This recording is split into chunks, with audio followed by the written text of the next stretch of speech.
Alright, we're back with our fifth and final round, currently sitting 3-1, so looking,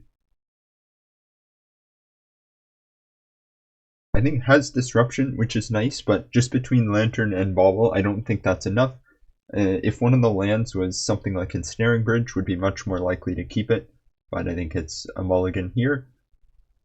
This hand is definitely, I mean, we elect to keep it, probably not a keep, but I like the double Urza Saga. Kind of sketchy for sure, but we're going to have to try to dig for our pieces between the two baubles combined with Ghoul-Caller's Bell.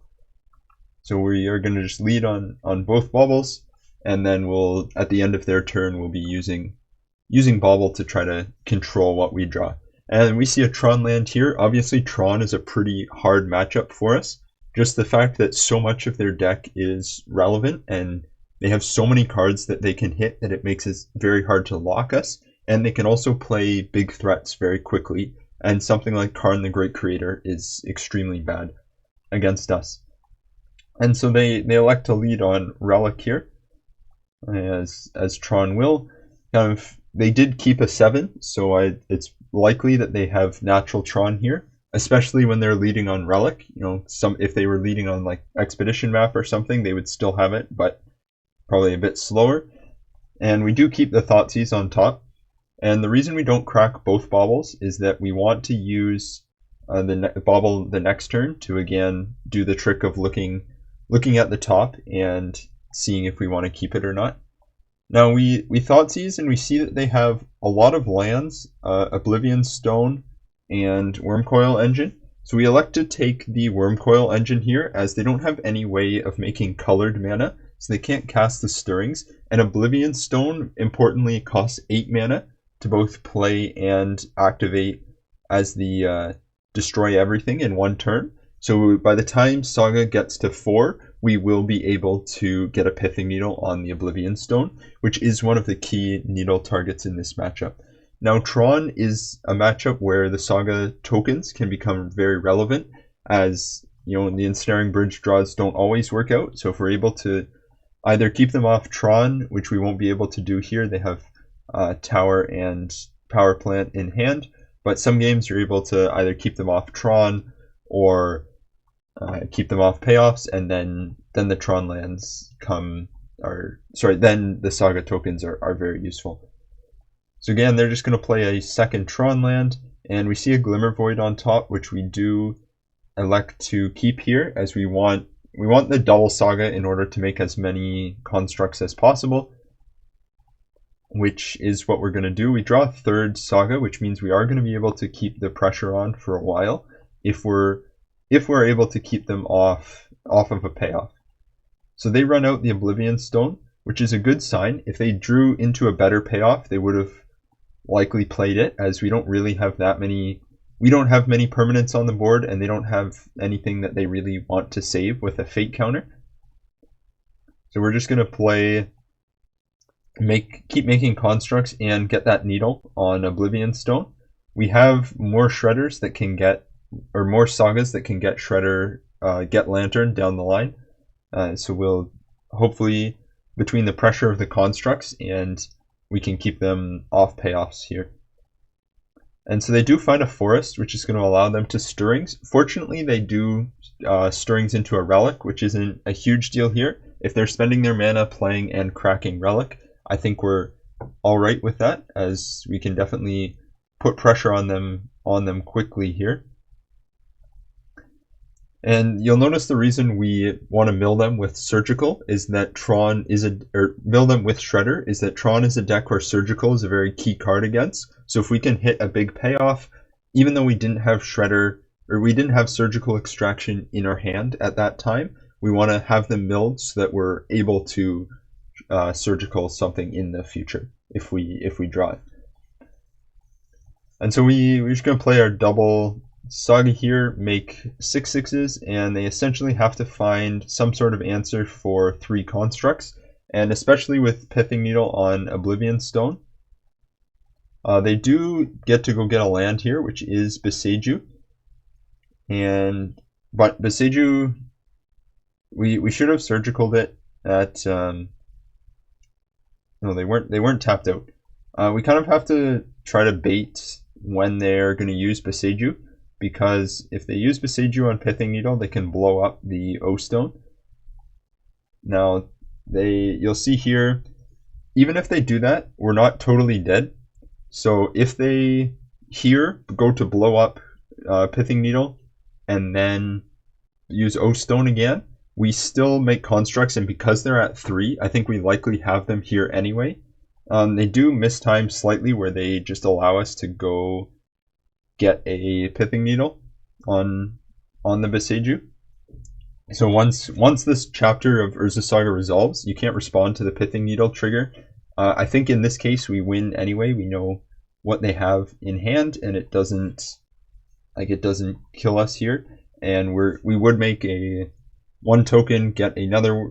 Like, we'd make 1 token off the first saga, and it would be lethal by next turn. So they'd have to find an immediate answer to it. So I think we likely win this game anyway. But it's good to get game 1 against Tron. Obviously, it's still a very hard matchup, so we will see how the next 2 go. As we sideboard for Tron, we're going to bring in these extra surgical extractions. If we can hit a Tron land and then surgical it, it can definitely slow them down a lot. They can still win from that, but it's going to be much harder. We bring in the 4th Needle. They have so many targets between Big Karn, that's Karn Liberated, the One Ring, Oblivion Stone, things like Boseiju, Walking Ballista. They have tons of things that we can Needle Expedition map early, so it's always good to have a 4th one. And then this list is playing 2 Damping Sphere, kind of looking to get that down early against them, which can hopefully slow their Tron lands down a bit. In terms of cuts, we're going to cut Grafdigger's Cage and Underworld's Cookbook. They're usually 2 of the first cards to go when I'm sideboarding if they're not relevant in the matchup. We're going to trim a Mishra's Bauble, and we are going to cut 2 Prismatic Endings. It's kind of hit or miss, because on some draws it can be very good if they're relying on an Expedition map, can take that out, but often it's not going to be super useful. You definitely could leave the 4th Bauble in and cut 1 Pending, but I don't totally hate Pending here, so I think it's fine to leave it in. So as we get into game 2 here, we open a hand with some Disruption, Lantern, and a Surgical. Unfortunately, it doesn't have any way of putting any cards in their graveyard, which means it's not really going to hit a Tron land. And here, I think we open a much better hand. Yes, it doesn't have any hand disruption, but it's going to be able to establish a strong lock early. Pithing Needle is quite good against them, and if necessary, we can hopefully make some constructs. We get rid of the 2nd Pixis. I think having a 2nd Urza Saga is more relevant here than having a 2nd Millrock. And so we're going to elect to lead on Needle. We're going to Needle Expedition map. With this Profane Tutor, I think if we can slow them down enough, sometimes they might just have natural Tron, which would be a bit unfortunate here, but we'll see. We suspend the Profane Tutor. We will play the Lockout next turn, and them casting Boseiju is pretty good. Them finding an Urza's Mine off the Ancient Stirrings to get Tron is not. So kind of by next turn they will have Tron, and we don't have any constructs.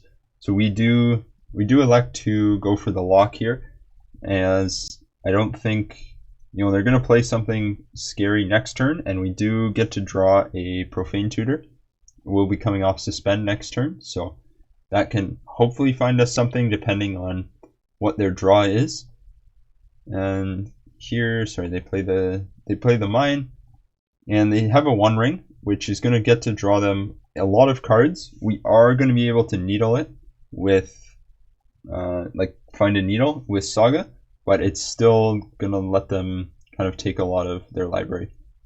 As here they're then able to play a Karn that they had in hand, and at this point we're definitely in a lot of trouble between the One Ring and Karn. Like, this is just why Tron is such a tough matchup, as they're going to go pick up an Engineered Explosives, meaning we now need to be able to Needle Engineered Explosives, the One Ring, like somehow kill Karn, and this game, to be honest, is just slipping away. We do get a Damping Sphere, and then we punch slightly here as we play the Damping Sphere before we go to play our Codex Shredder. Damping Sphere does have a 2nd line of text that says spells cost 1 more to cast for each other spell that you've cast that turn, so kind of forgot about the Profane Tutor early. it wouldn't matter much here because they have Karn, and I don't think there's too much we can get off the Profane Tutor. If we needle the One Ring and needle Engineered Explosives, they probably just get something else from the sideboard. I'll go through it quickly here. We don't play it out for too long, as yeah, we don't really. There's nothing really going for us here. It's going to be extremely difficult to win this game, and just Tron gets to big impactful spells so quickly, and it's just a very hard matchup here. But we still have game 3, so we'll be on the play. Hopefully we can get some hate down underneath their natural Tron. Alright, last game in the league, and we open up, I think, a reasonable hand here. I like having the Tutor. Bauble plus Shredder can hopefully find something, and Bridge is still relevant a lot of the time, specifically when we aren't attacking with constructs. And they lead on a Gemstone Mine, which is not great for us here. It's going to allow them to play their colored spells in addition to Tron lands, so that definitely can hurt us a bit. Here, again, they kept a pretty, I believe they kept 7. Yeah, again, they kept 7, so a bit unfortunate that Tron isn't doing much mulliganing here, and they do find another Tron piece as they grab the power plant. Definitely looking for something here. A Thoughtseize is the kind of card that we are looking for in this situation. Unfortunately, we elect to run out the Profane Tutor.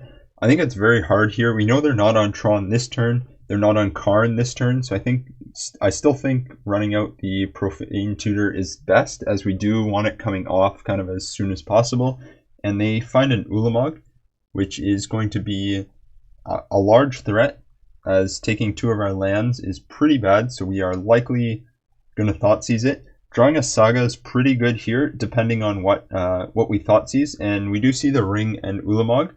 So kind of our 2 options here are, because they have the 2 lands in hand, I think we have to take Ulamog.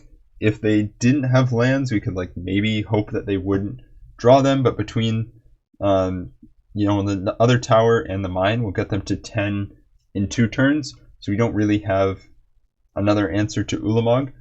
Maybe, I think another line you could take here is Thoughtseizing the Ring, grabbing another Thoughtseize off the Profane Tutor to take Ulamog. Not exactly sure which. I like to go for the Thoughtseize on Ulamog line here, but I think you could convince me of the other direction. And they draw a Sylvan Scrying for Boseiju. And I think this pretty much seals it, or gets close to sealing it, as they're then able to play the Ring, and I stand corrected. They are drawn to a Karn. Kind of forgot that happened there.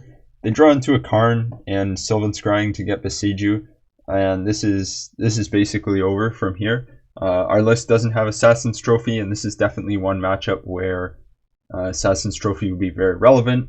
They Chalice on 1. I don't know why they didn't. They could have Chaliced on 1 here, but they didn't, and I think we're just so far behind here. We just concede right away. We either play Damping Sphere or make constructs. Either or, we're in a lot of trouble. They have Boseiju, so we can make a construct. They can get more answers with it from Karn. They still have the Ring in hand. And yeah, Tron just has so many good top decks against us, like we saw there, where their hand just had the Ring and they didn't even need to play the Ring. They just popped their Chromatic Star, got Boseiju and Karn. So, sometimes it's a tough one against Tron.